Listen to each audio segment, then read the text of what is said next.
Channel है तुम्हारे सिवा।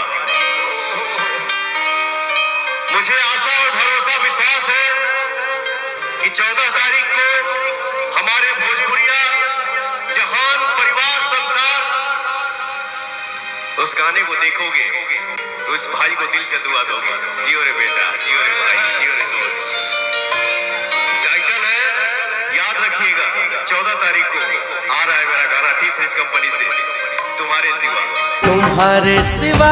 देखिए तो फाइनली बीते रोज पवन सिंह जी अपने स्टेज शो के दौरान एक बहुत ही बड़ा खुलासा कर दिए। हालांकि ये अपडेट मुझे भी पता था लेकिन मैंने आप सबको नहीं बता पाया था, लेकिन बीते रोज पवन सिंह जी ये अपडेट को खुलेआम तौर पे स्टेज पे बता दिए, जो कि पवन सिंह जी का एक बहुत ही बड़ा गाना टी सीरीज से वैलेंटाइन डे के दिन आ रहा है। जी हाँ, 14 फरवरी को आप सबके बीच पवन सिंह का बहुत ही बवाल गाना आ रहा है, जो कि हिंदी गाने का रीमेक है। जैसे तुमसा कोई प्यारा था, उसी तरह से तुम्हारे सिवा जो हिंदी गाना है उसी गाने का remake power star Pawan Singh ji कर रहे हैं भाई लोग। और 14 फरवरी को आप सबके बीच उस गाने को रिलीज कर दिया जाएगा टी सीरीज के ऑफिशियल ओरिजिनल कंपनी से। जी हाँ, टी सीरीज का जो मेन चैनल है उससे रिलीज किया जाएगा। आप सब तैयार रहिए, वीडियो को शेयर करके सभी जगह फैलाइए ताकि सभी फैंस को यह जानकारी मिल जाए। तो चलिए, धन्यवाद।